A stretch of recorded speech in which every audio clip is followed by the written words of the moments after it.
നമ്മുടെ വീട്ടിലെ കടന്തൽ കൂടാണ് ഇന്ന് കാണിക്കുന്നത്. ഇതാണ് നമ്മുടെ വീട്ടിലെ കടന്തൽ കൂട് കേട്ടോ. നമ്മൾ വളർത്തുന്നതൊന്നുമല്ല, നിങ്ങളിനി അങ്ങനെ വിചാരിക്കരുത് കേട്ടോ. അപ്പോൾ ഇത് നമ്മുടെ സിറ്റൗട്ടിൽ കിടന്ന കസേരയുടെ അടിയിലിരിക്കുന്നതാണ്. നോക്കി എത്ര എണ്ണമാണെന്ന്. മേല് പൊരിക്കുന്നില്ലേ ഇത് കണ്ടിട്ട്? എനിക്കാണെങ്കിൽ കണ്ടിട്ട് മേല് വരുത്തു കേട്ടോ. അങ്ങനെ നമ്മുടെ അച്ഛനാണെങ്കിൽ എന്ത് ചെയ്ത് പേപ്പറൊക്കെ കരിച്ചുകൊണ്ട് വന്ന് ഇതിനെ കരിച്ച് കളയുകയാണേ. അങ്ങനെ നമുക്ക് മൂത്ത മോനൊരു 2.5 വയസ്സുള്ളപ്പോൾ അവനെ ഒരിക്കൽ കുത്തിയിട്ടുണ്ട്. ഇതിങ്ങനെ സിറ്റൗട്ടിൽ സ്ഥിരം നമ്മൾ കരിച്ചു കളഞ്ഞാലും പിന്നെ ഇത് എവിടെയെങ്കിലും കൂട് കൂട്ടി വെക്കും കേട്ടോ. അത് കാരണം നമ്മൾ ഇടയ്ക്കിടയ്ക്കൊന്ന് ശ്രദ്ധിക്കാറുള്ളതാണ്. അപ്പോൾ കഴിഞ്ഞ ദിവസം ഞാനിങ്ങനെ ഒന്ന് ശ്രദ്ധിച്ചപ്പോൾ ഇതേപോലെ ഇതിങ്ങനെ വരുന്നത്. അപ്പോൾ ഇതിൻ്റെ ഒരു കഴിഞ്ഞ മാസം എങ്ങാണ്ട് അച്ഛൻ്റെ കൈ തട്ടി അച്ഛൻ കൈ കൊണ്ട് കൂടെടുത്ത് കളഞ്ഞതാണ്. അതിന് ശേഷം വന്നതാണിത്. കുറച്ച് ദിവസങ്ങളേ ആയുള്ളൂ എടുത്ത് കളഞ്ഞിട്ട്. അപ്പോൾ വീണ്ടും അത് അത്രയും കൂട് കെട്ടിയെന്നുള്ളതാണ്. അങ്ങനെ ഇതിനെ വൈകിട്ടായപ്പോഴത്തേക്കിന് അച്ഛൻ കരിച്ചു കളഞ്ഞു. അപ്പോൾ ഇതാണ് കേട്ടോ, കരിച്ച് കളഞ്ഞിട്ട് അച്ഛൻ അതിൻ്റെ ബാക്കി ഇരുന്ന കൂടെടുത്ത് കളഞ്ഞതാണ്.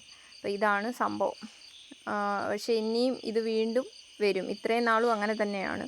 ഇത് വീണ്ടും വരും ഇത്.